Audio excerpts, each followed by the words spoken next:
One day, when the glory comes, it will be ours, it will be ours. Oh, one day, when the war is won, we will be sure, we will be sure. Oh, glory, glory,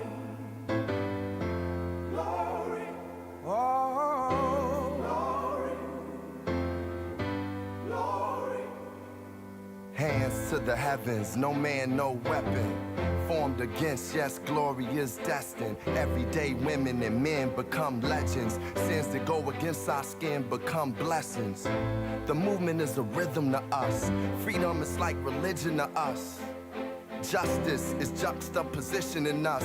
Justice for all just ain't specific enough. One son died, his spirit is revisiting us. True and living in us. Resistance is us. That's why Rosa sat on the bus.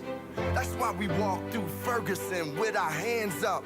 When it go down, we woman and man up. They say stay down, and we stand up. Shots, we on the ground, the camera panned up. King pointed to the mountaintop, and we ran up. One day, when the glory comes, it will be ours.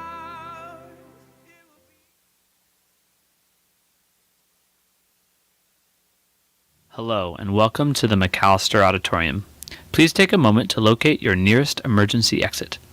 Fire code regulations prohibit anyone from standing in the aisles or at the back of the house.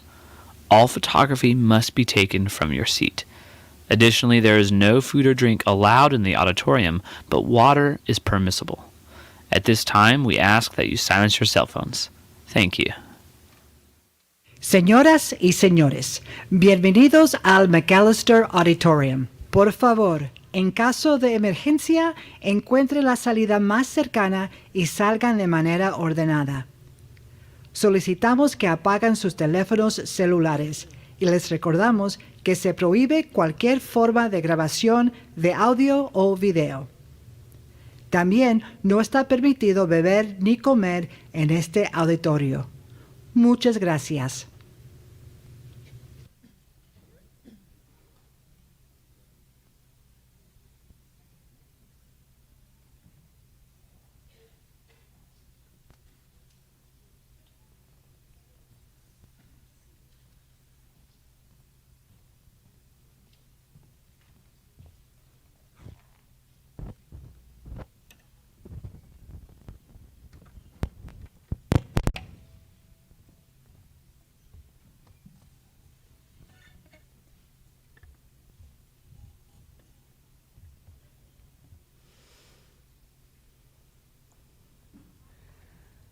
Life is very simple, my dears. Listen to these truths with your heart's ears. Heed the words and abide, lest your life be filled with strife. Pluck it from the tree when it is ripe. What's in the dark always comes to the light. Plant a seed and it will grow. Ask a question if you don't know. Give and you shall receive. This too shall pass if you just believe. Forgive when you've been wronged. Let love be your favorite song. Live simply, simply, baby, live simply. Live simply, simply, baby, live simply.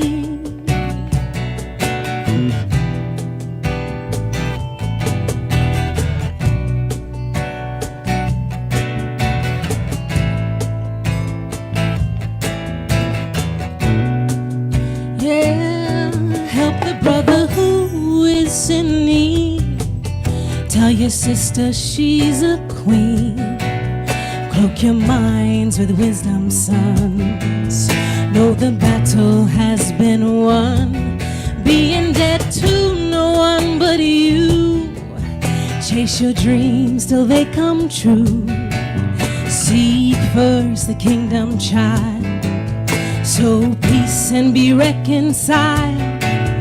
Live simply, simply, baby, live simply. Live simply, simply, baby, live simply. Oh, live simply, baby, live simply. Live simply, simply.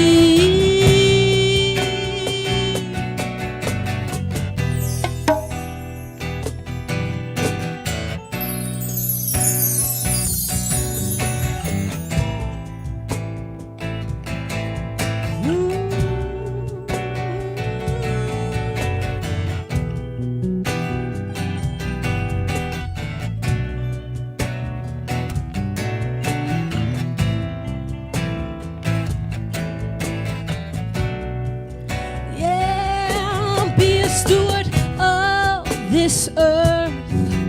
Leave it better and not worse. Climb the mountaintop, look out. Be humbled and not proud. Live simply, yeah, baby, live simply. Live simply, simply, live simply. Oh, live simply, yeah, live simply. Live simply, simply, baby, live simply. Life is very simple, my dears. Remain in these truths throughout the years. And when your time has finally come, you will stand as champions.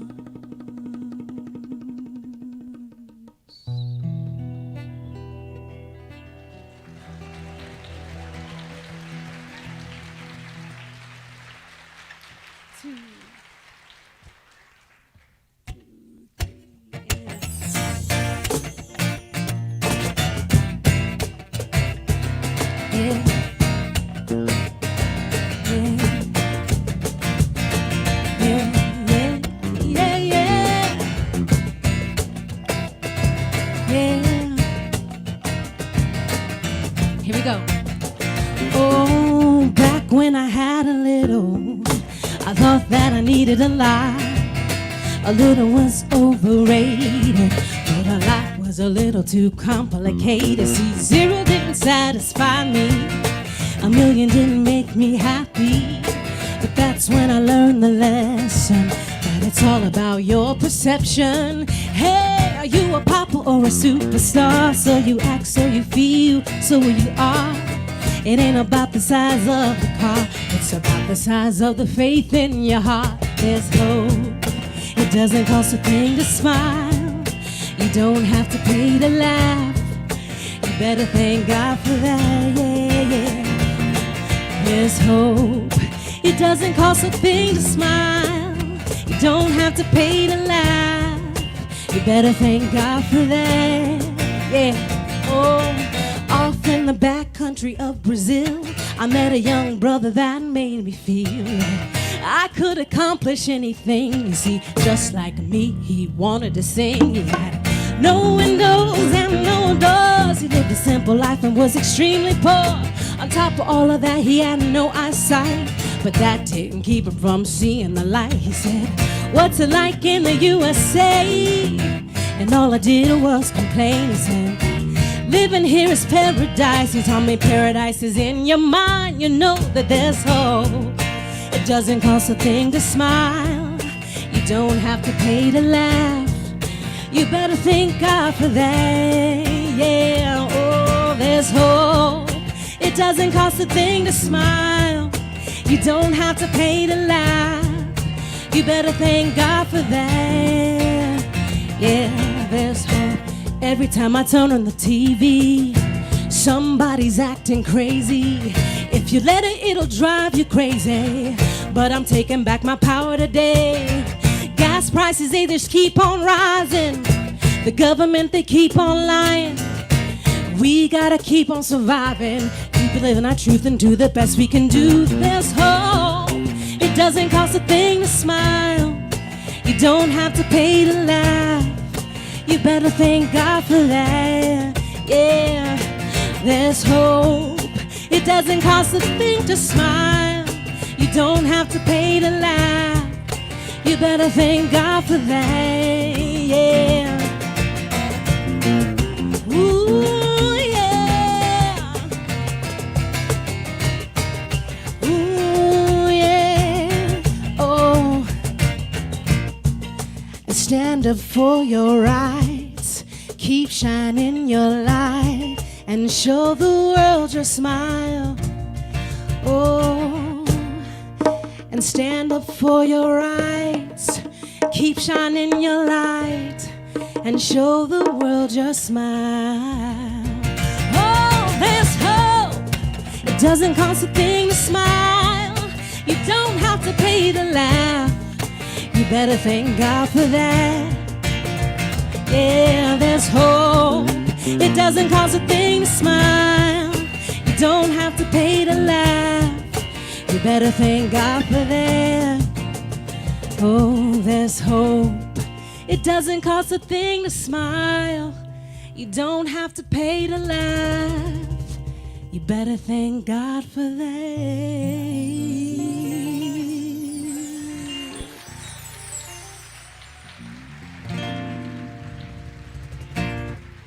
Thank you.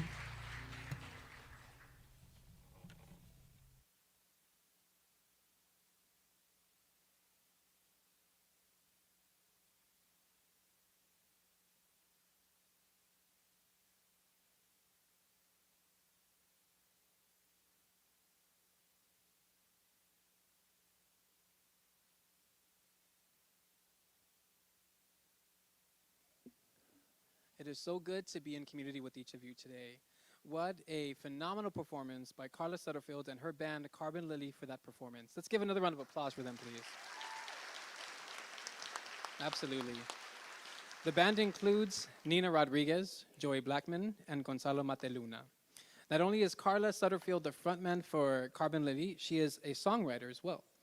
The first piece performed by the band was an original song titled Live Simply. And folks, it was debuted live for all of you for the first time today. How wonderful is that? Absolutely.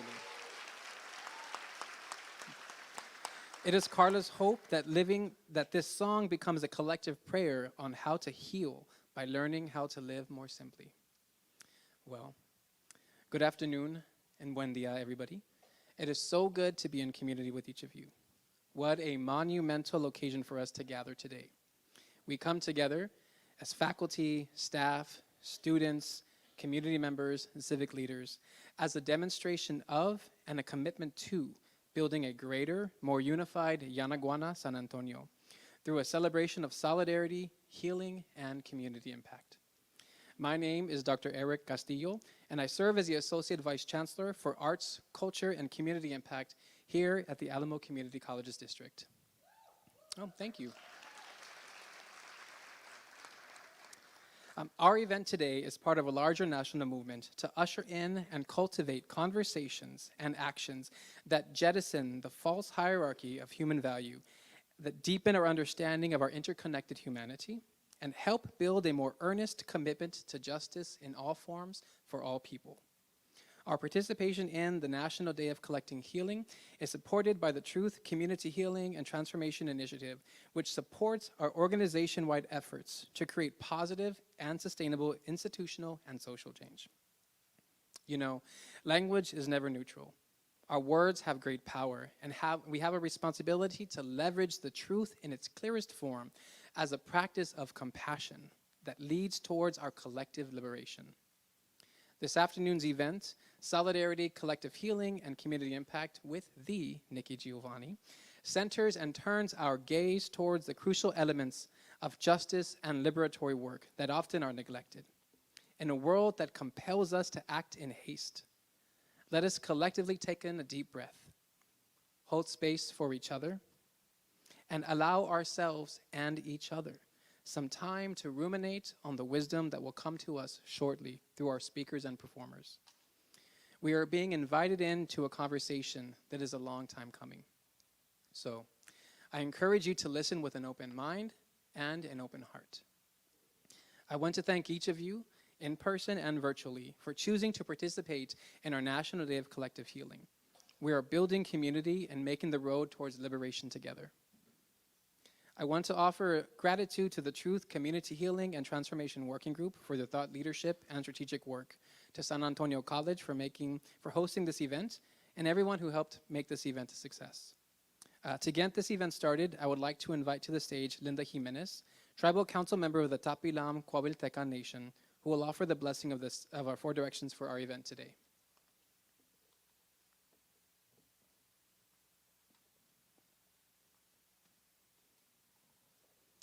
Good afternoon, everyone. It's a pleasure to be here. This offering that we make today is to honor the 4 directions. And in most indigenous communities, wherever they are, they have some recognition of the 4 directions. And the 4 directions are ways that we look to for healing. They're ways that we look to understand how things happen and how they evolve. The healing part of it has to do with the levels of healing that we aspire to, which are physical, mental, emotional, and spiritual. And so each one of these directions represents those things. In the way that we do it, we do 4 directions and Mother Earth. There are other traditions that honor Father Sky, Mother Earth, and all the in-between. For whatever reason, we don't do those 7 directions usually. But just so you know that those are there, because we may honor the 4 directions, the same 4 directions that other indigenous people do, but we may do it in a different way. We may have different attributes for those particular directions. We may have different herbs assigned to them that we look to them. We have animal spirits, we have earth spirits that are associated with each one of those directions. And so if you're able, what I would like for you to do is to participate in the blessing. If you don't want to stand up, that's fine. If you'd like to stand up with me, we'll start in the east direction. And in this case, we're offering water. Sometimes we offer tobacco, sometimes we offer incense. It just depends. Today we can't do incense because of the location here. But if you'll stand, please, and we'll face east to begin with.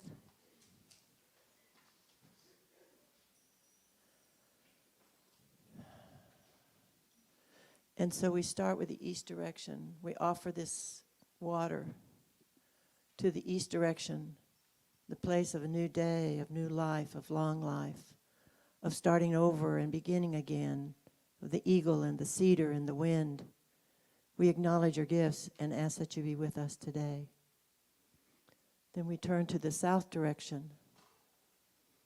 We offer this water to the south direction, the place of innocence and ignorance and unanswered questions, the place of the child, of home and hearth, of the Cayumara, the coyote and the wolf, the sage and the fire. We acknowledge your gifts and ask that you be with us today. We turn now to the west direction.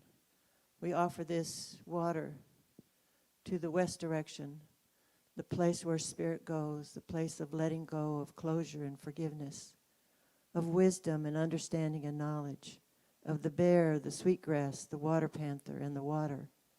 We acknowledge your gifts and ask that you be with us today. We turn now to the north direction. We offer this water to the north direction, to the place to the place of the white buffalo calf woman, the buffalo nation, and the green grass nation, the place of power and strength and courage, of steadfastness and perseverance, of prayer and nurturance. We acknowledge the earth and the tobacco. We acknowledge your gifts and ask that you be with us today. We make a circle and come back. And we offer this water to Mother Earth. We offer this water to you, Mother Earth. We thank you for the many blessings you give us every day that nourish us, body, mind, emotions, and spirit. We pledge to care for you in the ways that we know and to learn more. Thank you for participating in this blessing. Appreciate your patience and your prayers.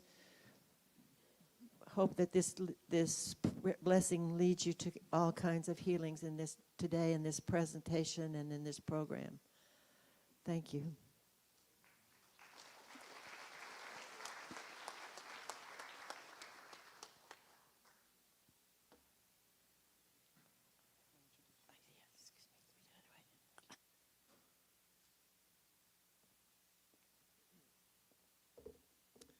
Thank you, Linda, for offering a blessing over today's event. Now we have a few remarks from our city and district leadership. It is my great honor to introduce Mayor Ron Nirenberg to the podium to say a few words.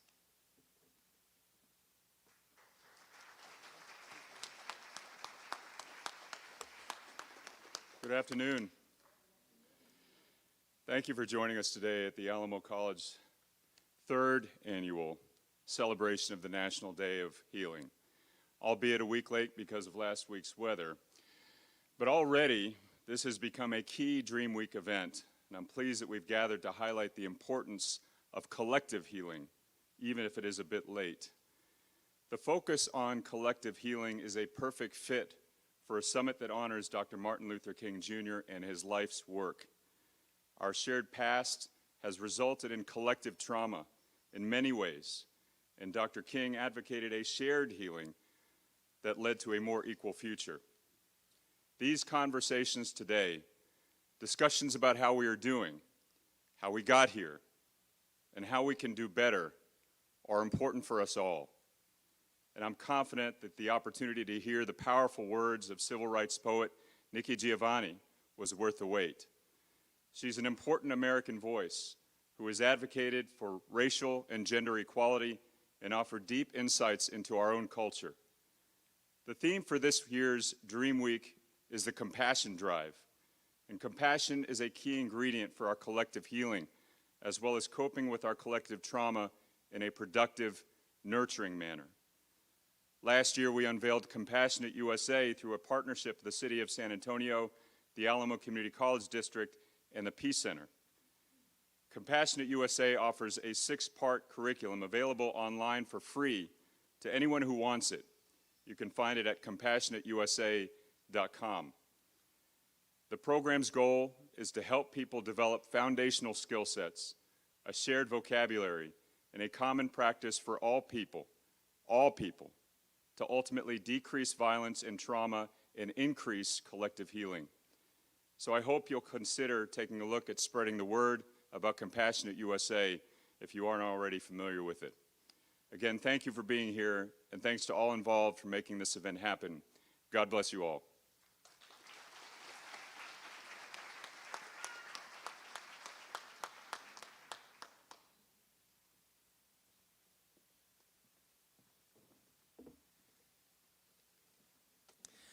Thank you, Mayor, for your ongoing support of the Alamo Community Colleges District and for our partnership with peace and compassion work across the city and the nation. Next, I would like to invite and welcome Roberto Zarate, our Alamo Colleges District Board Chair, to say a few words.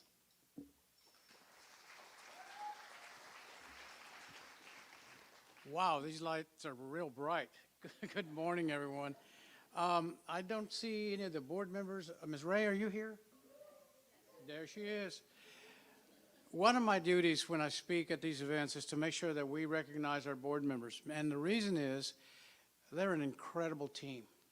They've gotten us to a point where excellence is at every corner of and every decision that we make.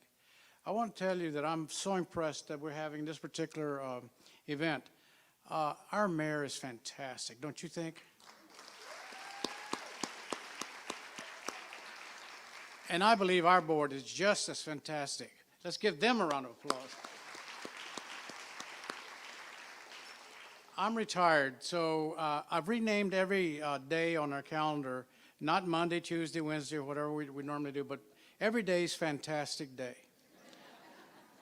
That's really easy to remember.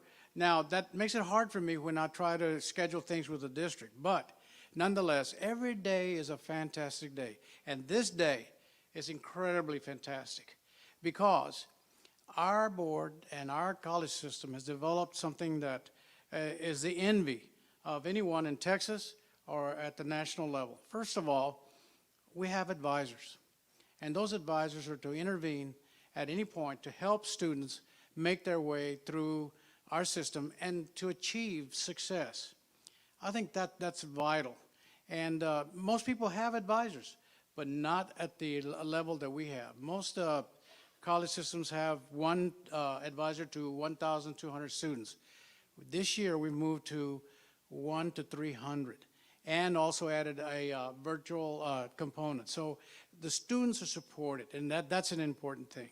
The other thing is we have advocacy centers at the 5 colleges, and that is any student that has any kind of issues in their family, for example, food issues, clothing issues, we can provide assistance there.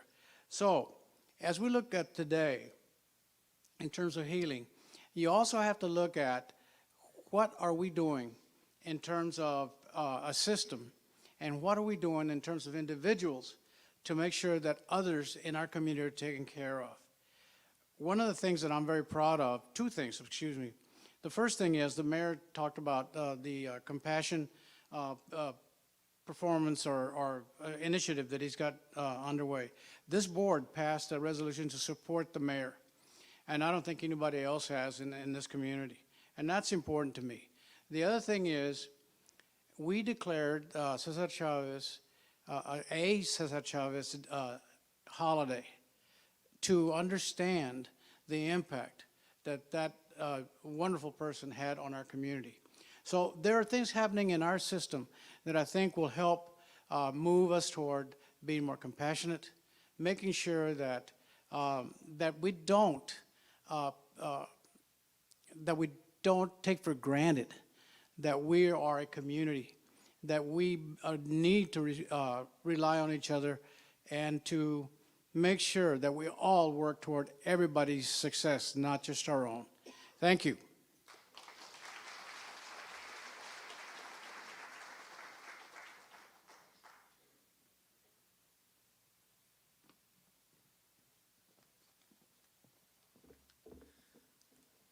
All right. Well, thank you, Trustee Zarate, for your steadfast support for our community. Now, I'm honored to welcome our champion for student success, Dr. Mike Flores, Chancellor of the Alamo Colleges District, to say a few words. Thank you. Oh, these are bright lights. Good afternoon, buenas tardes. What a fantastic day today is. I want to thank you, Dr. Gonzalez de Jesus, for hosting us here at San Antonio College. I want to let's give Dr. Eric Castillo a round of applause. I had the opportunity to meet his parents who are here, Mr. and Mrs. Castillo. Señores, can you all stand so we can recognize you? Thank you. There you go. Por favor. There you. Just wonderful. Eric has done a phenomenal job in being with us and supporting us, in particular for our efforts such as today. And this is a wonderful day, and I look forward to hearing from Nikki Giovanni as a professor, as a poet, as a public scholar, and all of her work that infuses an ethos of humanity in our communities that is so needed. And our commitment at the Alamo Colleges is to empower our diverse communities for success, and it shows up every day in the work that we do. Examples are Alamo Promise that provides every graduating high school senior in Bexar County with a no-cost, high-quality undergraduate education. Alamo Books, a partnership with our students that ensures that a textbook does not cost more than $30 in each and every course. We've partnered with Mayor Nurnberg in the city of San Antonio in many things. He mentioned one of those, which I'll talk about briefly, but Ready to Work, which ensures that everyone has a credential of high value. So we have been purposeful in our work, and in particular purposeful in compassion and humility and unity. And we are fortunate that, in fact, the San Antonio Peace Center is now part of Northwest Vista College and the Alamo College's district. Several of our colleagues, in fact, partnered with the city and developed not only a local but a global compassionate curriculum that Mayor Nurnberg mentioned. And this past Sunday, we were fortunate that Dr. Bosley, Amy Bosley from Northwest Vista College, with President Emeritus Jackie Clonch, Dr. Jackie Clonch, and our colleagues from Alamo, awarded 2 peace laureates, Ramon Vasquez y Sanchez, que en paz descansa, and recognize them for their efforts in peace, humility, and unity. Let's give them recognition and applause. So our hope is by elevating conversations and bridging divides that we are able to impact the lives of our communities, and most importantly, our students. And that's why I am so looking forward to every day that we support and back up our community and our students, but in particular to this afternoon and for all of you being here with us. Because although we look at Dream Week, at the Alamo Colleges, our cause is to support and enhance everyone's dreams. Muchísimas gracias, and thank you all for being here.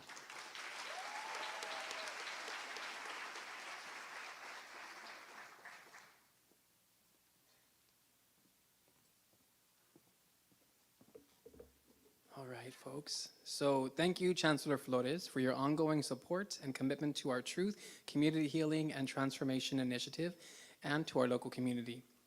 I'd like to welcome the Director of Student Success here at San Antonio College, Mona Aldana Ramirez, forward to read our land acknowledgement. Following our land acknowledgement, Isaac Papa Bear Alvarez Cardenas and Destiny Marie Hernandez will offer us a performance. Isaac Papa Bear is an artistic director and choreographer, and a spiritual leader for the Tapilam Coahuiltecan Nation. Destiny is a premier dancer and choreographer and member of the Payaya clan of Tapilam Coahuiltecan Nation. She has been dancing for 25 years and is an award-winning world-traveled soloist. Her passion is using stylization of her classical training with folklore dances to create choreography that will heal her audiences while honoring her Native American heritage.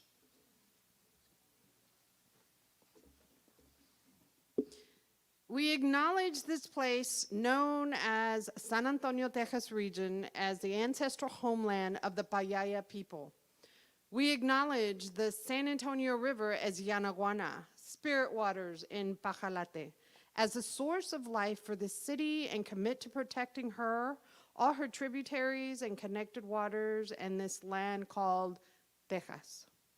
We acknowledge the area now known as Bexar County as being inhabited consistently for over 14,000 years by Native American people who left their marks as stories on rocks, as petroglyphs for remembrance, and as codes for storytelling and timekeeping. We acknowledge this place, known as South Central Texas, as the traditional homeland of many other Aboriginal peoples who are called Coahuiltecan by Spanish records and include the Tejas, Emat, Toaga, Cavas, Pacaos, Pajalat, Pitalac, Venados, Toluajes, Tacames, Orejones, Pacaos, Machomen, Sampanal, Sana, Jape, Cuaya, Semoman, Saracuam, Palhuacuam, Anaxu, Mezcal, Tilajayas, Alazapes, Pausanes, Chapopines, Venados, Pihuiquis, Borrados, Payaguán, Yorica, Terocadame, Siguan, Odican, Teoposa, Julime, Jumán, Cucusa, Ticama, Tripas Blancas, Cucusa, Ticuasa, Ticasa, Yerbipiamo, Pacuache, Muruame, Mezquite, Pompopas, Pastillas, Zulijames, Sanipaos, Manos de Perro, Siaban, and many more. We acknowledge this homeland that would later include Comanches and Lipanapachis in the 1700s, who continues to sustain their traditional languages and customs. We acknowledge the Pajalache Ataquia, named for the Pajalat people of Mission Concepcion, that stretched from La Villita to the mission, bringing water and supplies to its residents. We acknowledge that people of Native American heritage, who now number over 26,000 in San Antonio, Texas, continue to contribute to the development of this community in all its industries, the arts, civil and military service, and individual communities of purpose. We acknowledge that within this institution, people of Native American heritage study, teach, and serve within its classrooms, offices, and grounds. We acknowledge the resiliency, tenacity, and ability of Native American peoples to survive, heal, and thrive despite the systemic oppression they have faced, and commit to supporting the efforts contemporary Native American groups such as Istokena people known today as the Carrizo Come Crudo and the Tapilam Coahuiltecan Nation to overcome this adversity and celebrating their success. We acknowledge all this in the spirit of healing for all people and for all the generations.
Thank you, Mona, Papa Bear, and Destiny, for sharing Native American perspective and performance culture with us this afternoon.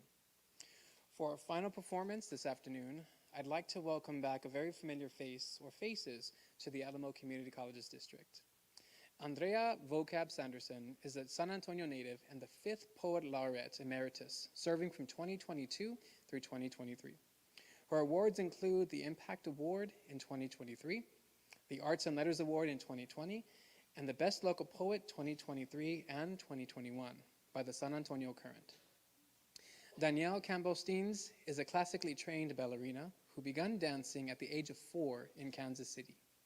Ms. Campbell has enjoyed a successful professional career in ballet for more than 20 years and has founded the San Antonio Ballet School in June 2016 on the belief that dance should be accessible to everyone. Ms. Campbell is currently the only African-American owner of a ballet school in San Antonio and is the only active dance instructor in San Antonio to receive the highest teaching certification from the American Ballet Theater in New York City.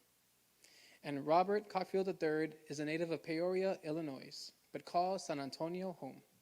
He's been playing piano professionally since he was 16 and performs music in multiple genres. Robert has toured and performed at major events such as South by Southwest, the Montreux Jazz Festival in Switzerland. Please welcome Vocab, Danielle, and Robert.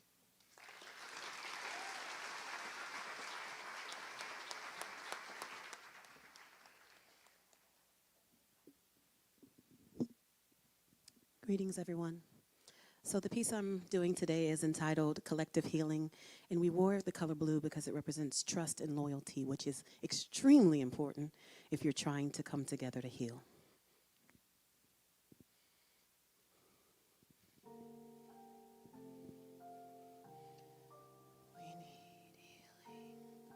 We need healing.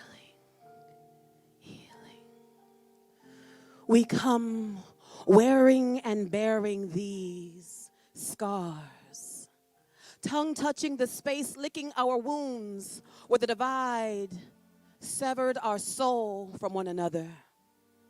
It left scar tissue with a multitude of issues. We stand stifled and unable to trust, a ring of rust around our muscles and genetic memory, viewing each other as a threat, a potential enemy, a candidate for animosity for any atrocities we and our ancestors faced. We need to pour out a libation, say prayers with haste, for the isolated incidents we cannot erase, for the divisive schemes and demons we cannot escape, for the open lesions we can't seem to paste or suture the situation closed on our own.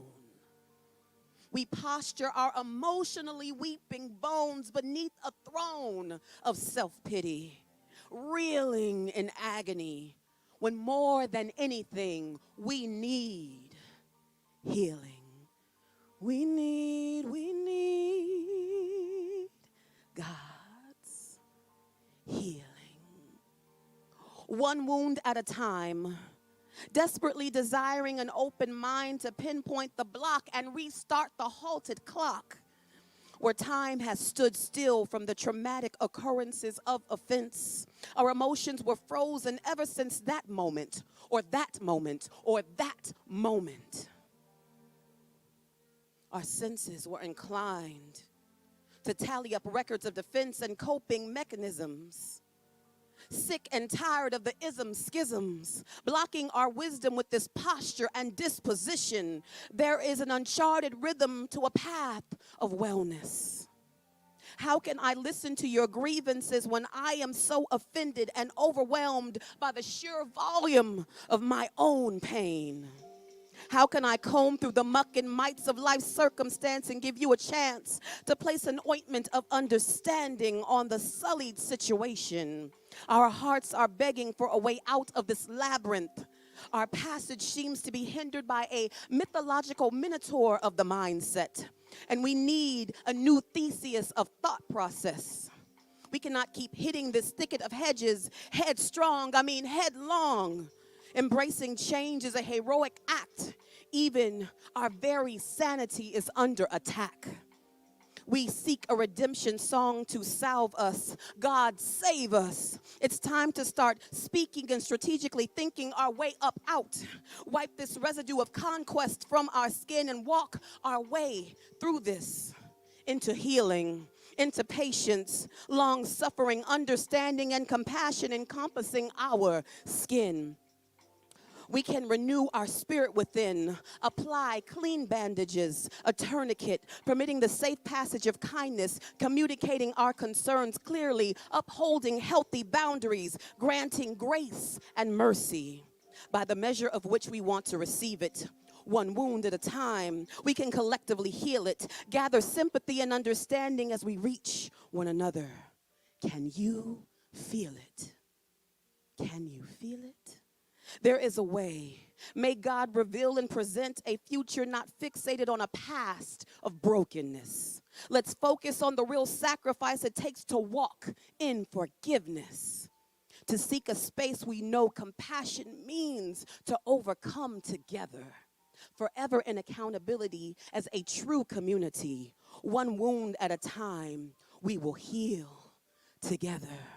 We will heal together.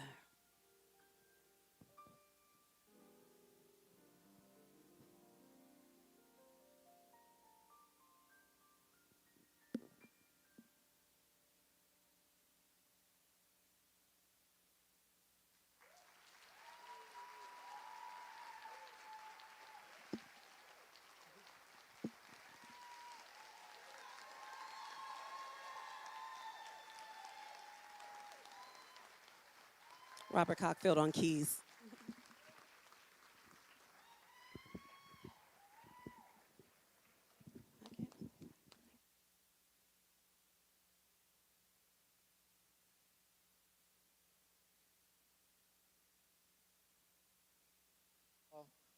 I don't know what else to say, but that was a phenomenal experience. One more round of applause, folks. This was incredible.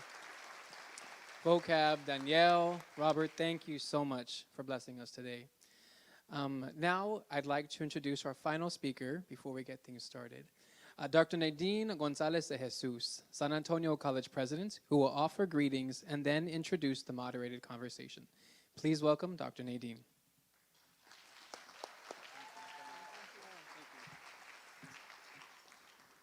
Good afternoon. Muy buenas tardes a todos. I am Dr. Nadine Gonzalez de Jesus, President of San Antonio College. On behalf of all of our students, our staff, and instructors at SAC, I would like to welcome you to our campus. We are thrilled to host the Alamo Colleges District's National Day of Collective Healing. It is my honor to introduce you to two very important guests. Our first guest is Dr. Eric Castillo, who serves as our District Associate Vice Chancellor of Arts, Culture, and Community Impact. He is a second-gen Chicano from Janaguana, San Antonio, helping to create a just, compassionate world, committed to the lifelong practice of peacemaking. Dr. Castillo received his PhD in American Studies from the University of New Mexico and was an Andrew Mellon Foundation, W.K. Kellogg Foundation Racial Healing Practitioner, and a Middle Eastern Studies Fellowship recipient. His most recent writing, A Comprehensive Guide to the Introduction and Implementation of Equity Standards and Guidelines Across Diverse Industries, was published in fall 2023 through the Journal of Engaged Research. His forthcoming article called Myth and Monument in Old Town Albuquerque, Southwest Pietà, and the War of Presiding Histories will be coming out this spring in Regeneración Hacia Nacimiento Studies Journal. Please join me in welcoming Dr. Eric Castillo.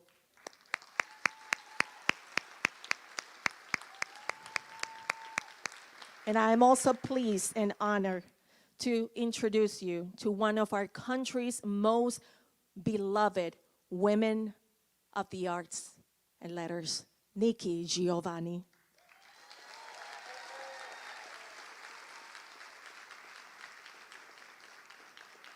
The author of some 30 books for children as well as adults, she is the recipient of many awards and honors, including the NAACP Image Awards, the first Rosa Parks Women of Courage Award, the Langston Hughes Medal for Poetry, the Carl Sandburg Award, and most recently, the Ruth Lilly Poetry Prize. She was named one of the 25 Living Legends by Oprah Winfrey.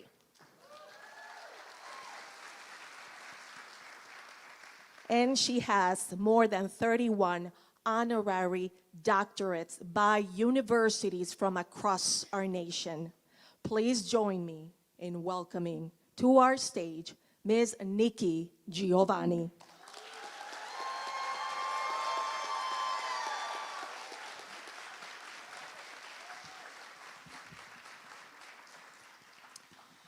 Well, good afternoon, Nikki. Good afternoon. It is such a joy to be with you, sitting with you, talking with you, and sharing space with you today.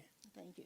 So, I say this often in all of our meetings, and those of you that hear me say this all the time, and I say this with you, it is so good to be in community with you today. Thank you. Building community together with you, joining us together, just does beautiful things, and so we're so thankful that you've had the opportunity to say yes to San Antonio, Yanaguana, and to the Alamo Colleges District. Well, I'm going to have to take a minute to thank my sorors, of course, for coming out and being supportive of me.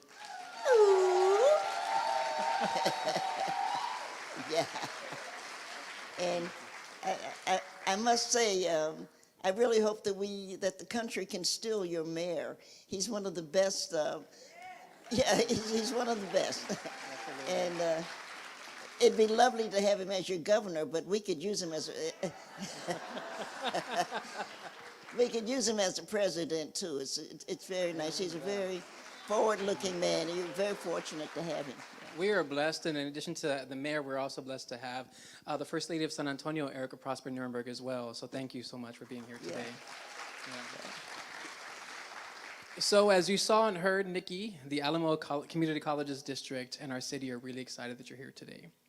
So when we last spoke, we spoke about football, which was an interesting way to start a Zoom, and I had the pleasure of sitting with Zoom with the Nikki Giovanni, or Dr. times 3, 31 Nikki Giovanni.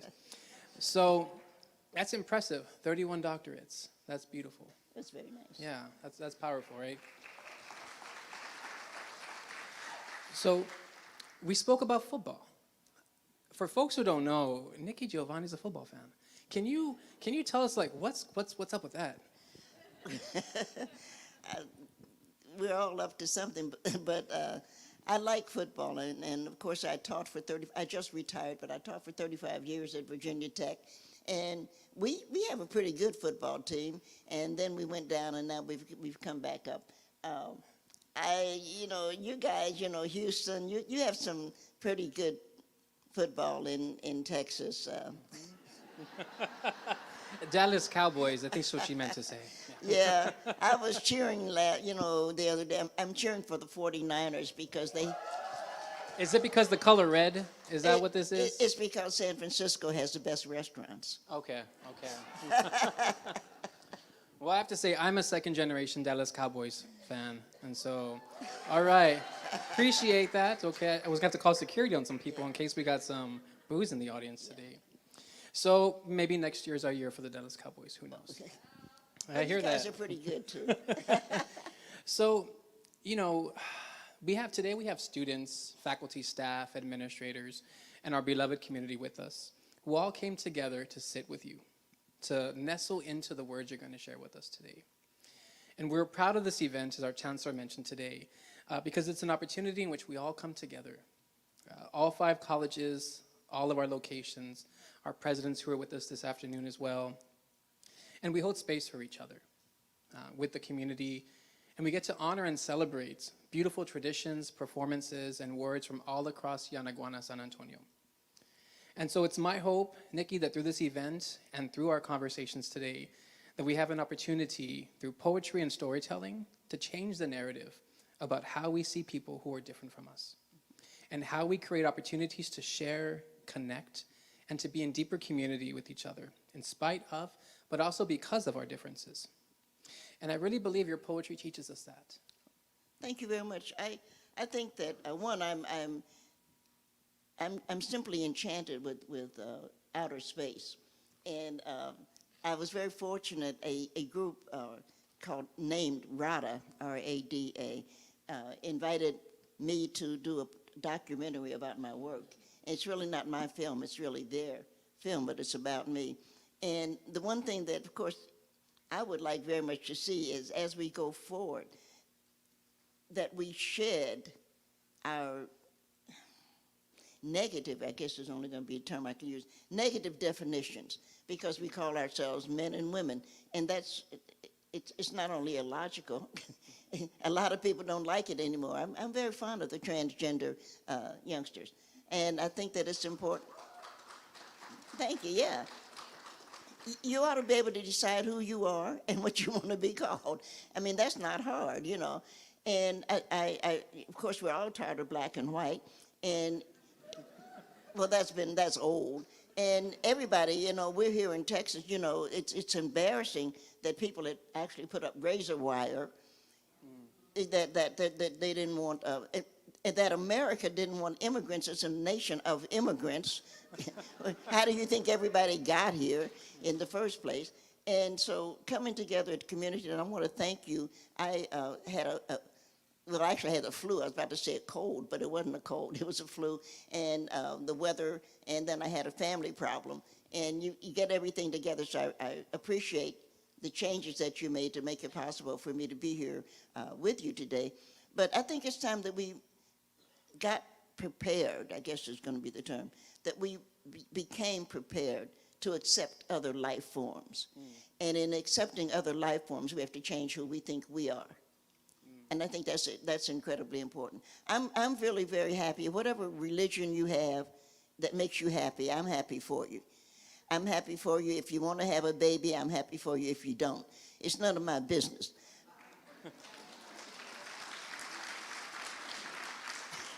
That's true. I am definitely tired of old men who couldn't have a baby if they had all of the tea in China. No, all them old men sitting on the Supreme Court. And they talking about, we don't believe in abortion. Well, then you can't get pregnant.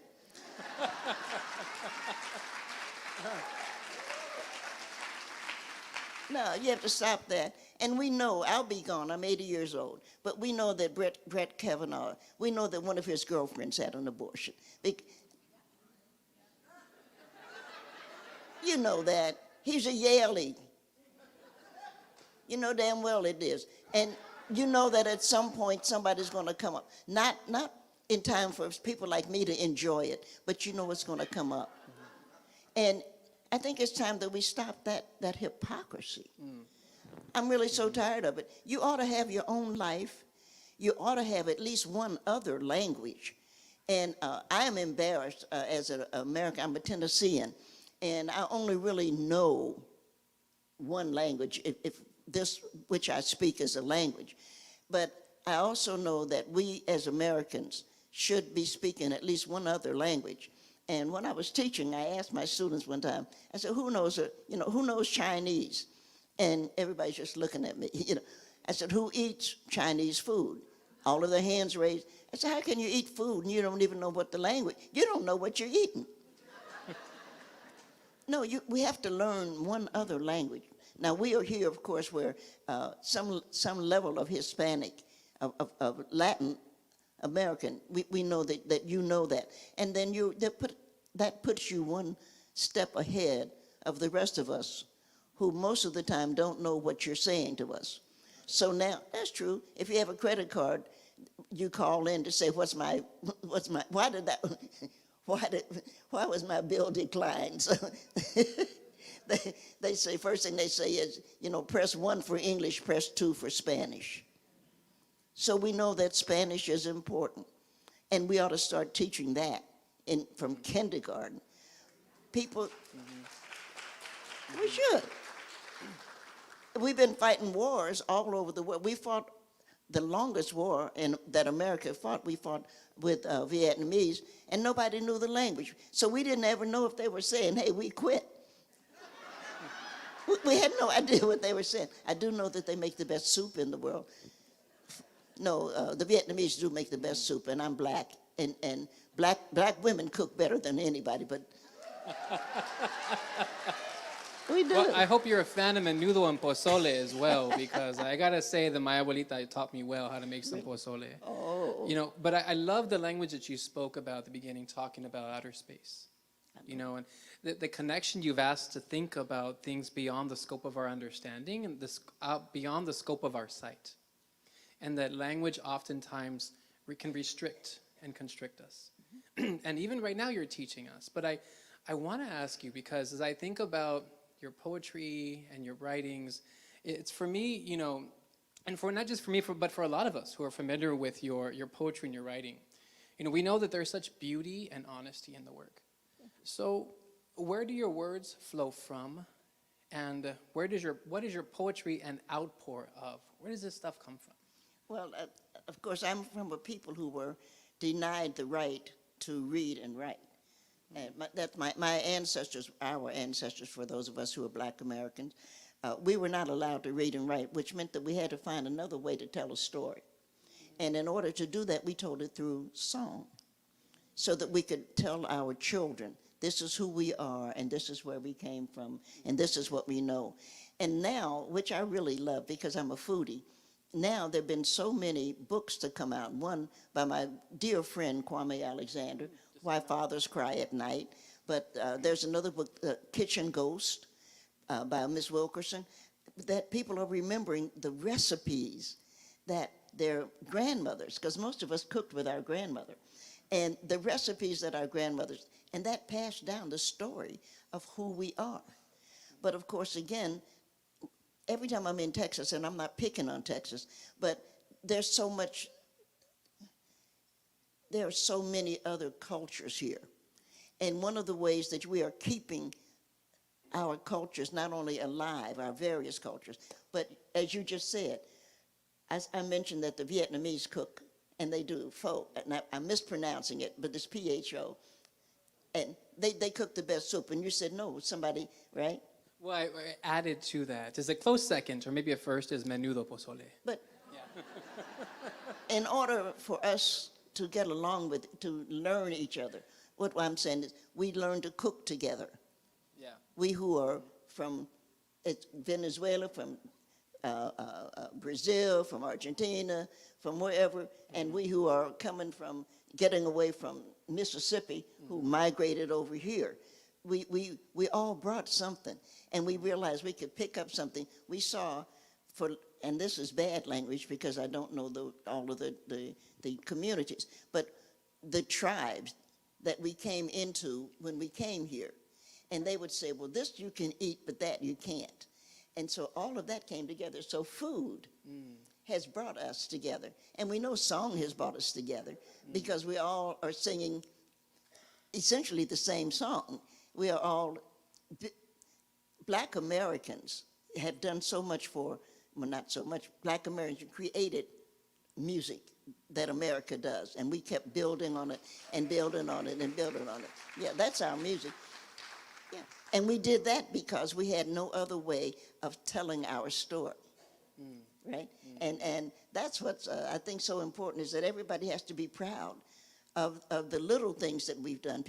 Everybody wants to say, oh, you should do a big, you have to be a billionaire to be a decent person or something. It's not true. You have to remember to sing a song to that person, whether that person is waiting to be born or whether that person is waiting to transition, that you're there with your great-grandmother, if you're lucky, who is 100 years old, 99 years old, and you begin to sing that song, and she remembers that she heard that when she was a baby.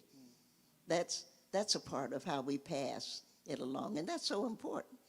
And nobody remembers who made up those songs. So American spirituals, I love the way that, for those of us who are into the spirituals, it's always unknown.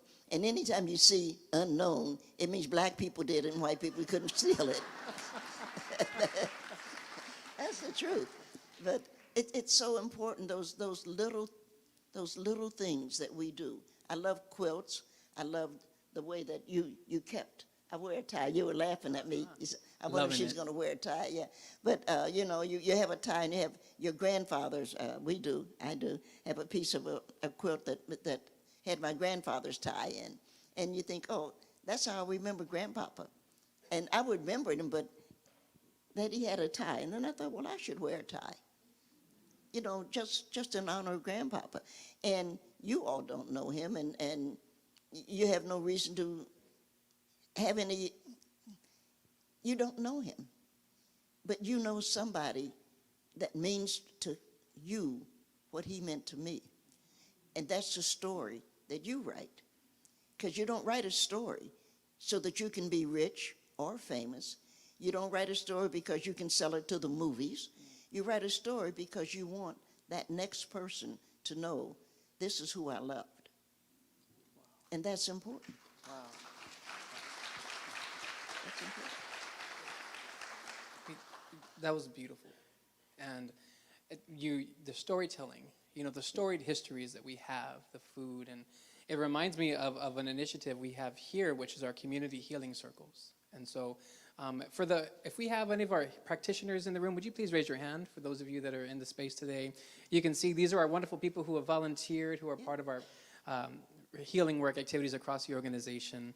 And we start off with stories. Because sometimes the quickest way to healing is through a story. Telling about, my mom always said, her mom taught her tantele. Like, how much salt do you put in this? Tantele. Like, you don't really know. But I'm sure there was some sort of measurement in time. But just the idea that we told the story, so that meant something to my mom to tell me. Right. And as my sister's raising these kids, these stories help us understand each other and help us sort of break down these walls of divisions and uncertainties and stereotypes. Because quite honestly, these stereotypes are a trauma response to how we understand the world around us. And I love how you talked about the tie, so thank you for that. And I have to say that Dr. Nikki Giovanni knows how to dress folks. Look at those shoes. Look at that tie. I'm not a competitive person, but I do like my shoes as well. I'm just saying. Yeah. So in case you can't see them, get a shot from the top. Just kidding. So, Nikki, you have lived through many things. You have lived through some monumental and historical moments in this country. From separated and segregated country to social movements that called for global solidarity. You've witnessed and you've participated in a lot. And while it seems as though things change over time, history often reveals itself to be more of a practice of continuity rather than change. And as you reflect back on your years, what are some monumental or even minor observations that you've made about the world? I think I think things have changed, and I do think I was having a conversation with James Baldwin, and I consider myself, I'm not really what you call an optimist, but you do realize that things have changed for the better. It's just as simple as I'm sitting here with you, which would not have happened, at a college, university that's come together, that we are discussing the possibility of healing. Things don't happen. Well, I'm a Christian, so it has nothing to do with anybody else's religion. But we have an expression, he may not come when you call him, but he always comes on time. Yeah. And once you realize that, then you get a song that went from a slow, why can't I wait on the Lord, till it changed into actually gospel. It went from the spiritual to gospel. Oh, why can't I? And it picks up a beat, and it's going to pick up another beat. And that's what, and I don't know if it's just black women, but I'm partial to black women because I think we're wonderful. But y'all sure are. But no, that's the question. Why can't we wait on the Lord? And that's what we're all trying to do. So we would wish, all of us probably in this room, that everything could be all right, that everything could be, everybody could have a home, everybody could be warm, everybody could be loved. But that's not going to happen that way. but little by little, every step we take, what is it? We were climbing Jacob's ladder. Every step goes higher and higher. And I do feel that change has come, and I think the change will continue to come, because I mentioned earlier, and I was quite sincere about that, I am just so proud of the transgender youth that they are saying, we will not let you determine who we are in any way. It's not just that my generation, of course, would say, we're not going to let you determine where we can have a Coke, and then we're not going to let you determine where we can, what name we can be. But they're saying, no, you can't decide whether I'm a boy or a girl, you know, up yours. I'm making the decision about who I am. And of course, we're here in Texas, and I'm not picking on Texas, but they're in Dallas. They're trying to have a young man. He's a kid, 15 years old, cut his hair because they say that's against the school rules. I say, what the hell is wrong with you that he can't have plaits? Since when did that happen? But if he was in the NFL making $200 million, his hair can go down to here, and nobody's going to say anything. Right. So you see the changes are coming. But then again, I'm looking at, well, when we get into the galaxy, and somebody said, Nikki, you get up in the galaxy and you're going to have, the aliens are up there and they'll probably rape you. You got to be kidding. I have lived with aliens all my life.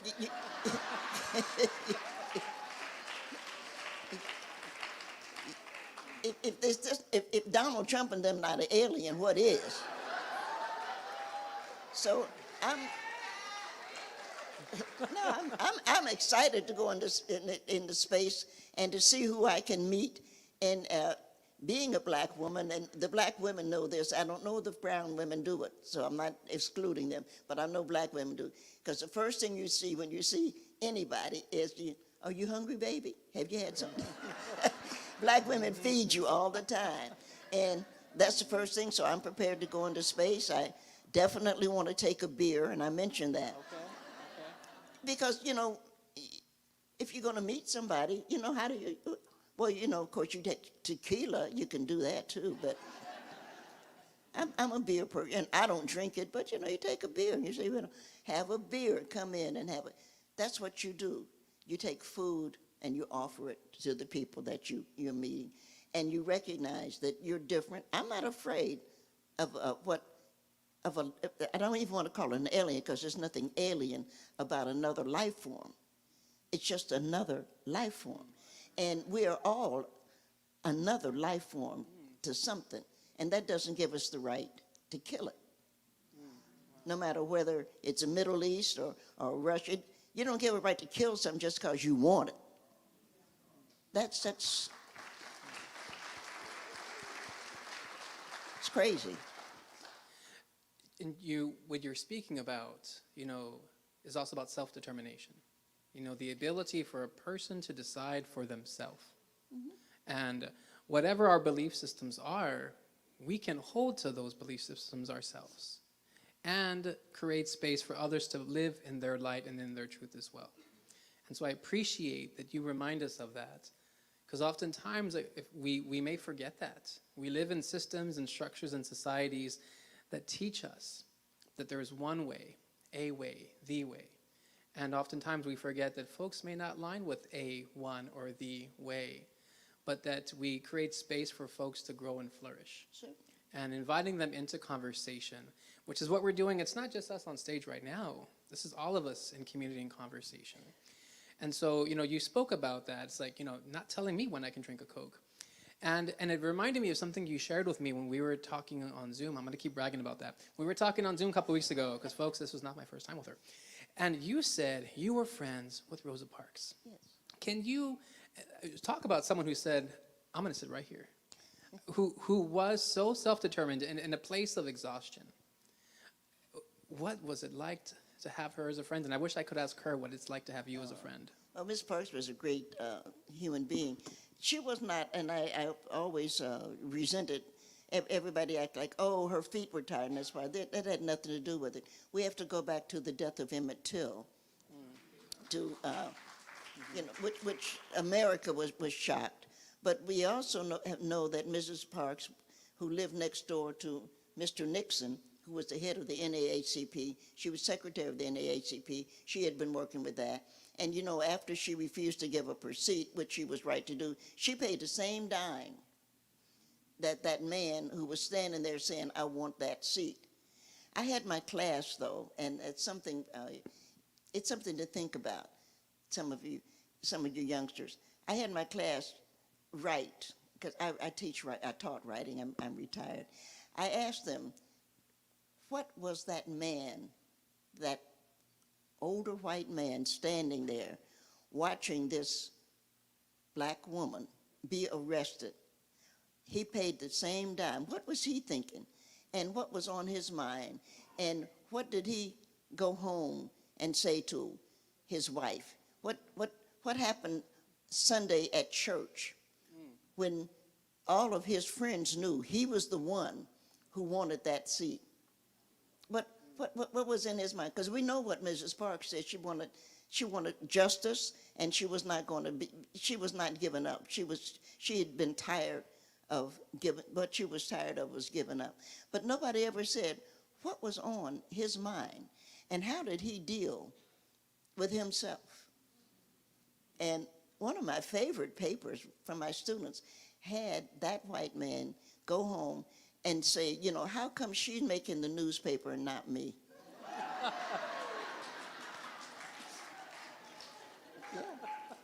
That was the most and she's going to be a good writer. She's a writer. How come she's the one? And people think that. And we got a guy, Donald Trump, he thinks like that. And you think, well, for me, knowing Mrs. Parks, one, it would have been the dumbest question on earth to ask, how did you feel? Because there's no point asking somebody that famous who stood up that way and asking that. But I did say to Miss Parks one day, she was a tea drinker. And I always laugh about this, I'm a coffee drinker. And they were threatened, their lives were threatened. We all know this. And she moved to Detroit, and Representative John Conyers hired her, which really just, he was trying to make sure she could be all right, she and Raymond could be all right. And of course, Raymond Parks was one of the great husbands. Nobody has ever really written about the husbands of the civil rights. We talk about a lot about the wives. We know Coretta Scott King. Where would Martin have been without Coretta? But nobody talks about where would Fannie Lou have been without Pop. And we need to talk about some of that, because some of them are fools. We know that, but some of them are good men. And nobody has written. If you're looking for a paper, you want to do your PhD, do the husbands of the civil rights activists. Because nobody's ever said, what must it be like to see your wife go out? But we were sitting there in Detroit one time having coffee, because we gossip and, we do the things that women do, because it's not my job to ask about. That would have been just stupid. And I said to her, though, I said, Miss Parks, when I think about your life, I said, it's just amazing to me that you only made one mistake. And her face dropped. She was a very calm, very cool person. And so but her face dropped. And I think I caught her off guard. And she said, well, what would that be, baby? And I said, you an AKA.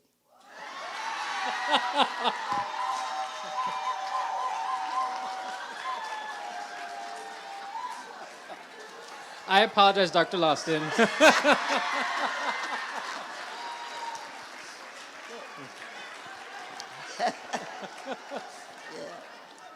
We got a big laugh. I mean, I had a big laugh. I had a teaser about that, but of course, the sorority, the Divine Nine, was crucial to Joe Biden's election. It was crucial to saying to America, we do not want to be ugly and crazy, and the Divine Nine is going to be crucial, as well as having our brown brothers and sisters join us in this situation coming up in 2024. It's going to be crucial. Absolutely. And you asked the question, you talked about this in your writing class about, the white man who was driving the bus, and that No, question, no, sorry. I talked about the white man who was standing there. Who was standing there, thank you. And that's the difference, because we knew the bus driver was a racist. Right. And we knew that he was going to have her erased. And I'm just, but it's the guy, how do you stand there and watch somebody be arrested because you want their seat? And what do you say? I just thought, because white people don't ever think that segregation is a two-way street. They always think, black people, they're like, oh, poor black people. I think poor white people, that you wake up in the morning thinking, who am I going to hate today? There's something wrong with you, And you wake up trying to remember, oh, am I supposed to dislike that person? Can you imagine being white? No, you can't. You can imagine being light-skinned, and I'm serious, and you can imagine having what is called good hair. And everybody can imagine having more money. But you don't know a black person on earth that can imagine being white. Nobody wants to be white. We want to not have to be bothered by whites. And so, I think about that. I think about what you said, and so I'm gonna offer something. First, I love what you said. It reminds me for myself and for others is that where are we and what are we doing when injustice is taking place? So that each of us in this room, that stand in that story of a lived experience of a reality is also one and a calling of action for us. That what are we doing? What are we saying when we're seeing or maybe even participating in injustice?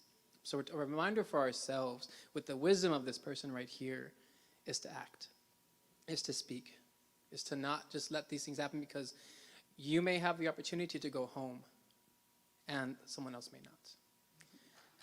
And so I also want to say that the perpetrator of white supremacist culture is whiteness as an ideology.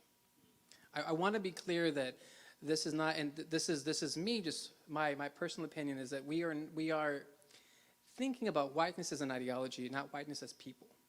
So the manifestation of whiteness happens in systems and oftentimes with people. And so we call all brothers and sisters of all genders, of all races, de muchos colores, to come together and to recognize that when we see structures that are working against us, I ask that we call you in to participate. We talk a lot about the dismantling of things that are wrong. And I want to also ask us to think about what we're building up and when we replace those things we tear down. So these power structures are replaced with what? These vertical hierarchical systems replaced with horizontal, decentralized, re-indigenized perspectives. The way in which we call each other into conversation, we call out systems that are working ineffectively. Because we are all, like you said, you mentioned poor black people, poor white people, like we all suffer under the majority of us, let me clarify, the majority of us suffer under the ruse of white supremacist culture. There's a very few that benefit. And so I say that as an entree and as loving kindness and compassion to all of our folks in this room today.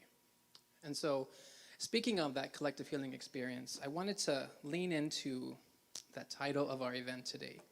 And one moment while I was talking too long, my phone turned off. Here we go. So leaning into the title of our event today about collective healing. We have all experienced trauma. And many of us know that trauma can be passed down generationally, but so can healing. What are your thoughts about words and stories as a practice of healing and restoration?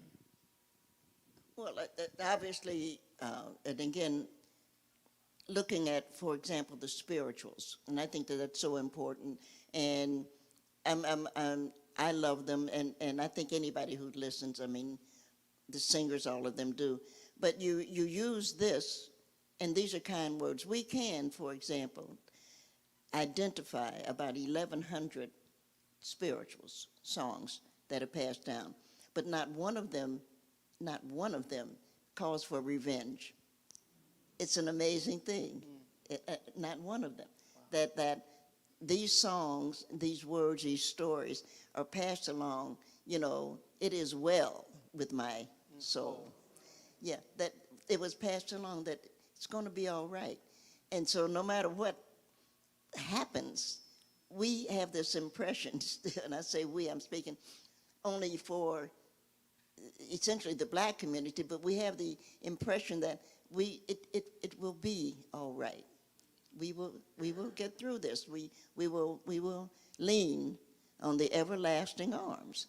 And I think that that's such a strength because I think we've helped other people to recognize, other peoples to recognize that somehow it's ugly right now and it's cold outside, but the sun's going to come. And I think that you have to, and I just think that that has to be a part of what you think, because otherwise you get caught up in revenge. You get caught up in, well, I'm going to show them. And you don't really show anybody anything. It just something else that doesn't work. That's beautiful, and I've never thought about that, but what you just said is that these hymnals and spirituals don't teach us revenge. Yeah, they don't. You know? You can just look at them, you know. I mean, you can read them, you can hear them, you can listen to them. And, of course, Jesse Norman is one of my favorite because Jesse has a great voice, and I'm in Ohio. I was born in Tennessee, in Knoxvillian by birth, but Kathleen Battle is an Ohioan.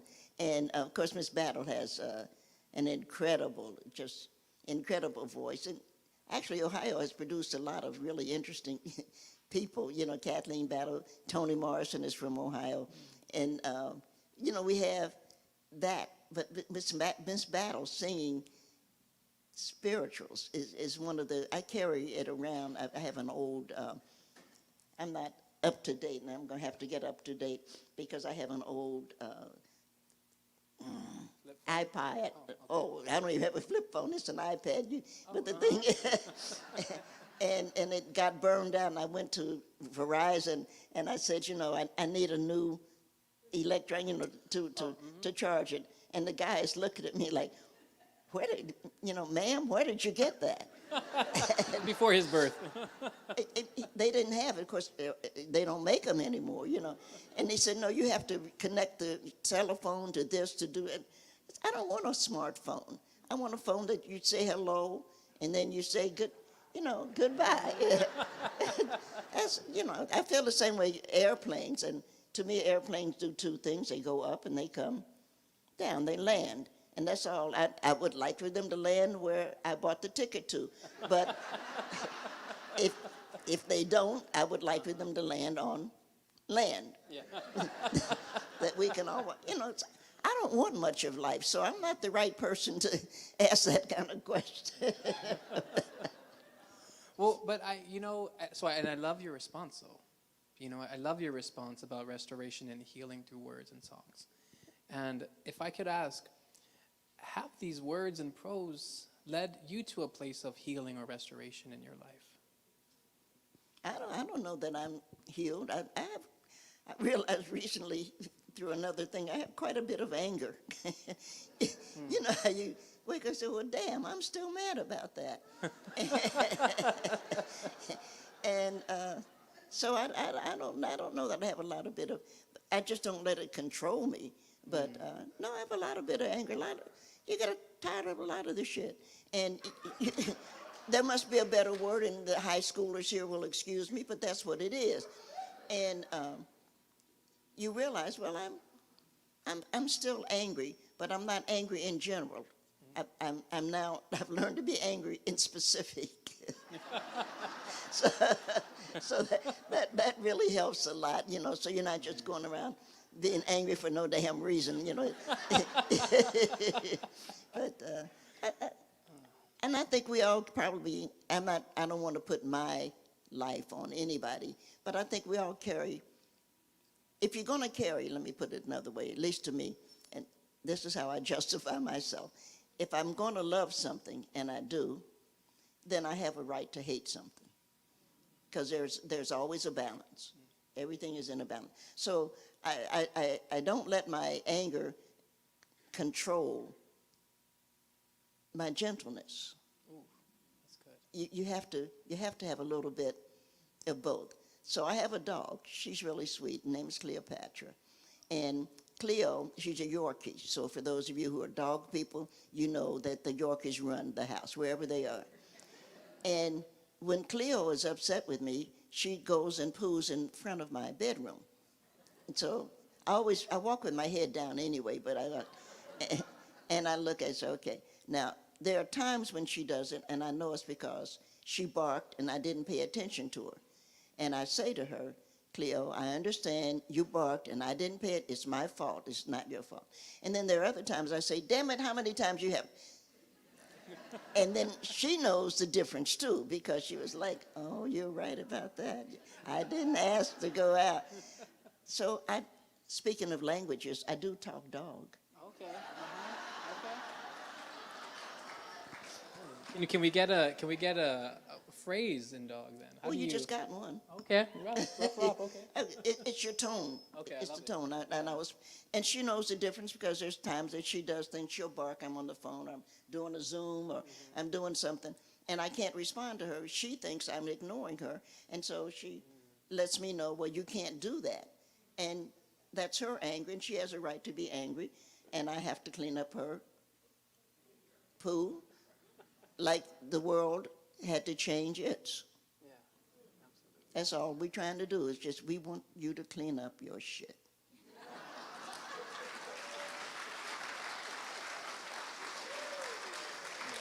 That's all. Beautiful.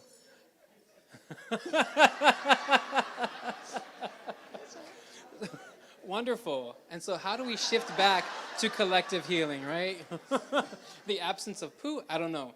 But, and so I asked the question about healing and restoration because when we announced that you were going to be here, folks just blew up my phone, emails. People were excited across the city. And earlier I mentioned that we're going to lean in to you today and to your words. And so I have a request. If you could read us a poem. I'd be delighted, sure. Whichever you'd like to. Oh, well, I thought since it was, if it's okay, now I'm going to be a hand short. I'm always. Do you want me to hold? It's okay. I'm always reconstructing. I think that the human body needs to be reconstructed, by the way. And I do. I think that we need another. I don't know for men, to be honest, but I know women need another hand. And we've got two, but there's always that third hand. You're holding, and I think we need to just tuck a hand right in here. And then when you need it, just pop it out, and then you have your third hand. And nobody has called and asked me, how to reconstruct the human body. But if I'm around when we do that evolutionary thing, then it'll be, all of you know that. Because we have children or we have old people, there's always something you need an extra hand for. It just, absolutely. Yeah. And of course, as I say, I don't know about men because men have an extra hand, they'll put another weapon in it. But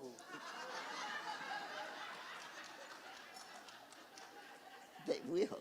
But women will do something wonderful. You can bake bread and you can be rolling it here and you can be getting your chicken in the batter. I mean, something wonderful. I wanted to read a poem. This is why I don't get invited back. I wanted to read a poem for Martin Luther King Jr., just simply because we're in February, and Martin has done a lot. I do think, and I'm very proud of an award, which I did not win, but the illustrator of my book did. It's called the CSK, Coretta Scott King Award. And Coretta is very important because I don't think Martin could have done what he did without her backing. But this is about Martin, and I must say, as some of you know, Dexter passed last week. His youngest son passed from prostate cancer, and we'd already lost Yolanda, so that just leaves little. Well, we called him Little Marty. He's not little, and Bernice, and that must be very difficult. But they've done it. I wrote this for Martin, using Martin's words. In the spirit of Martin, this is a sacred poem Blood has been shed to consecrate it. Wash your hands, remove your shoes, bow your head. I have a dream. That was a magical time. Hi-ho, silver, away. Oh, Cisco, oh, Pancho, here I come to save the day. I want the world to see what they did to my boy. No, no, no, I am not going to move. If we are wrong, then the Constitution of the United States is wrong. Montgomery, Birmingham, Selma, 4 little girls, constant threats, constant harassment, constant fear, SCLC, Ralph and Martin, Father Knows Best, Leave It to Beaver, Ed Sullivan. How long? Not long. But what, Mr. Thoreau said to Mr. Emerson, are you doing out? This is a letter from Birmingham City Jail. This is a eulogy for Albany. This is a water hose for Anniston. This is a thank you to Diane Nash. This is a flag for James Farmer. This is a how could we make it without you to Ella Baker. This is for the red clay of Georgia that yielded black men of courage, black men of vision, black men of hopes, bent over cotton or sweet potatoes or pool tables and baseball diamonds, playing for a chance to live free and breathe easy and have enough money to take care of the folks they love. This is why we can't wait. That swirling Mississippi wind, the Alabama pine, that Tennessee dust that defiled the clothes the women washed, those hot winds the lemonade couldn't cool, that let the women know we too must overcome. This is for Fannie Lou Hamer, Joanne Robinson, Septima Clark, Daisy Bates, all the women who said, baby, baby, baby, I know you didn't mean to lose your job. I know you didn't mean to gamble the rent money. I know you didn't mean to hit me. I know the Lord is going to make a way. I know I'm leaning on the everlasting arms. How much pressure does the earth exert on carbon to make a diamond? How long does the soil push against the flesh, molding, molding, molding the moan that becomes a cry that bursts forth, crystalline, unbreakable, priceless, incomparable, Martin? I made my vow to the Lord that I never would turn back. How much pressure do the sins of the world press against the heart of a man who becomes the voice of his people? He should have had a tattoo, you know, freedom now or something like that. Should have braided his hair, carried his pool cue in a mahogany case, wafted that wonderful laugh over a plate of skillet fried chicken, drop biscuits, dandelion greens on the side. This is a sacred poem. Open your arms, turn your palms up, feel the spirit of greatness, and be redeemed. Yo.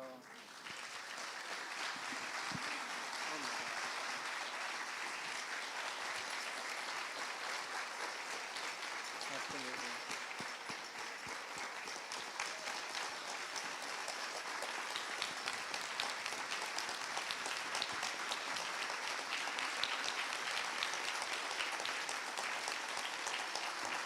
Oh. Nikki, I wasn't ready for that. I think that was beautiful and in many ways so timely for our community here in San Antonio, Yanaguana. We are approaching the ending of this time with you today, but I have a couple things first. So we all know that we are living in fractured times. The multiple devastations oftentimes pour out an overwhelming bleakness that shrouds all the good that is in the world. But for those of us looking for hope, Nikki, I'm reminded by your poem, Quilting the Black-Eyed Peas, We're Going to Mars. When you wrote this, quote, "We're going to Mars because whatever is wrong with us will not get right with us. So we journey forth carrying the same baggage, but every now and then leaving one little bitty thing behind. Maybe drop torturing hunchbacks here. Maybe drop lynching Billy Budd there. Maybe not whipping Uncle Tom to death. Maybe resisting global war. One day, looking for prejudice to slip. One day, looking for hatred to tumble by the wayside. One day, Maybe the whole community will no longer be vested in who sleeps with whom. Maybe one day the Jewish community will be at rest, the Christian community will be content, and the Muslim community will be at peace. And all the rest of us will get meals at holy days and learn new songs and sing in harmony. We're going to Mars because it gives us a reason to change. There's just so much goodness, Nikki, in your words. So much goodness. And, you know, you blessed us today with your words, and not just today, but your activism and everything that you've done. And so, you know, you've helped us traverse some beautiful and bleak times in this world. So we want to offer you a little something. You know, we noted and honored the passing of folks here today, Dr. King. And so right now, I'd like to introduce two wonderful people to the podium. I'd like to invite Dr. Karen Douglas, the chapter president of the Bexar County Alumni Chapter for Delta Sigma Theta Sorority Incorporated. And Janet Ray, president of the San Antonio Alumni Chapter for Delta Sigma Theta Sorority, for brief remarks. Good afternoon. I am Janet Ray, San Antonio Alumni Chapter President.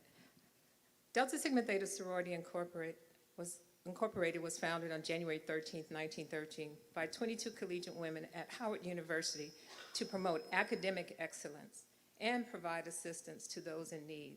The founders of Delta Sigma Theta envisioned an organization committed to sisterhood, scholarships, service, and addressing social issues of the time. 111 years later, this sorority, Delta Sigma Theta Sorority Incorporated, is a preeminent sorority organization that is committed to social ideas, social action, rooted in social action, sisterhood, service, and scholarship. It is our pleasure to be here today and to be in the company of our sister, Dr.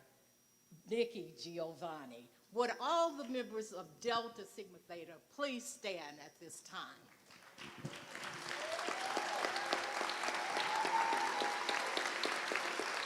Soror Giovanni, we have a few surprises for you.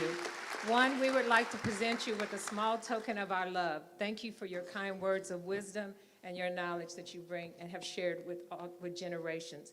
So we present to this gift to you, just a token of our love. And in addition, we have another surprise for you. We want to let you know that before we let you go, there are about 7 or 8 of your sorors who just want to come out and show you a little bit of love, Delta style, and that we are just fine.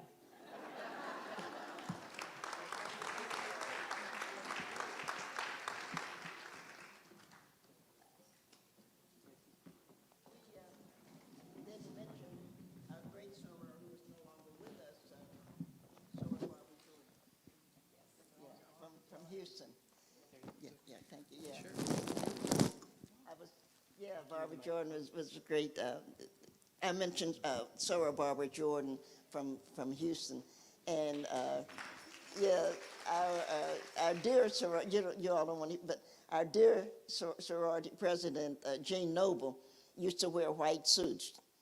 Jean was a beautiful, remember she wore just beautiful white suits. And we in Delta, I guess any sorority, we do what we're told. And Jean called, no, she did, Soror Noble called everybody and said, we have to go, I get a call, we have to go to Houston because our soror needs us. So it's nothing to do but get on a plane and go to Houston. And we worked for the election of Soror Barbara Jordan, who of course helped to get Richard Nixon impeached. So we're very...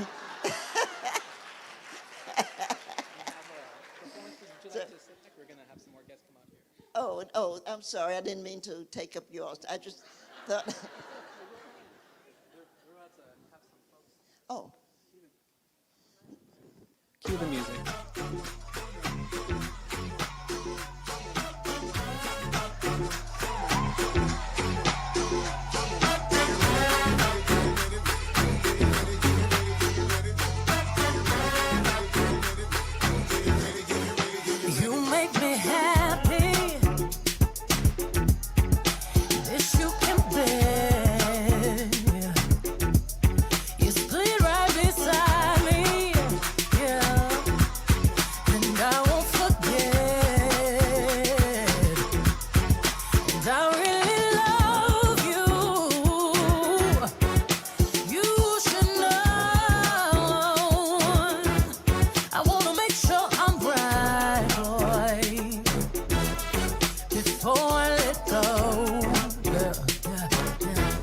Now we had a good time that we can say we hurted each other, yeah. And boy, it's a shame. I won't be foolish, no. I wanna know. I wanna make sure I'm right, boy, before I let go. You know I thank God sun rises and shines on you. You know there's nothing I would not do. Oh, before I let you go.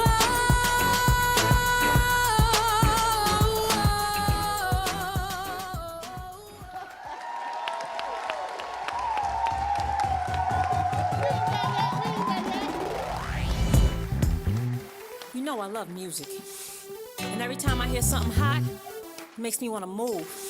It makes me want to have fun. But it's something about this joint right here. This joint right here, it makes me want to let it go. Can't let this thing called love get away from you. Feel free right now, go do what you want to do. Can't let nobody take it away from you, from me, from we. No time for moping around, are you kidding? And no time for negative vibes, 'cause I'm winning. It's been a long week, I put in my hardest. Gonna live my life, feels so good to get it right. So I like what I see when I'm looking at me, when I'm walking past the mirror. Don't stress through the night at a time, and my life ain't worried about if you feel it. Got my head on straight, I got my vibe right, I ain't gonna let you kill it. See, I would change my life just fine, fine, fine, fine, fine, fine. Ooh, fine, fine, fine, fine, fine, fine. Ooh, just fine, fine, fine, fine, fine, fine. Ooh, see, I would change my life just feels so good when you're doing all the things that you wanna do. Get the best out of life, treat yourself to something new. Keep your head up high in yourself, believe in you. So we couldn't let you go without a little bit of a stroll for you, Nikki, today. So I hope you all enjoyed the beautiful performance by Delta Sigma Theta Sorority Incorporated. All right, folks. Well, the time has come today. So although this event is ending, we know that our work does not. We persist because the work needs to be done. We're not, one of us is free until all of us are free. So stay committed, stay relentless to the work. I want to ask if we can put up the slide just for the thank yous for the folks. These are all the folks. So many people helped create this event today, so I'm so thankful and full gratitude for everybody. There's names, there's people that should be here today, so we're so thankful for that. So, in conclusion, if you could please join me in an ovation for the wonderful Dr. Nikki Giovanni.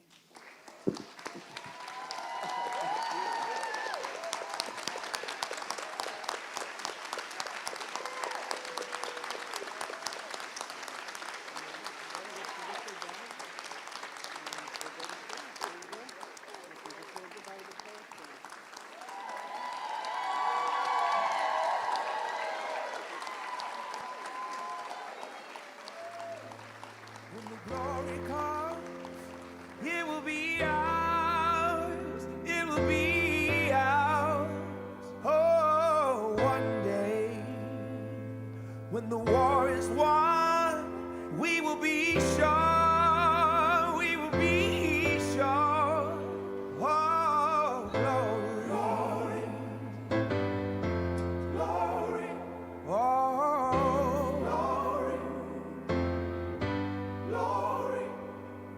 Hands to the heavens, no man, no weapon formed against, yes, glory is destined. Everyday women and men become legends. Sins that go against our skin become blessings.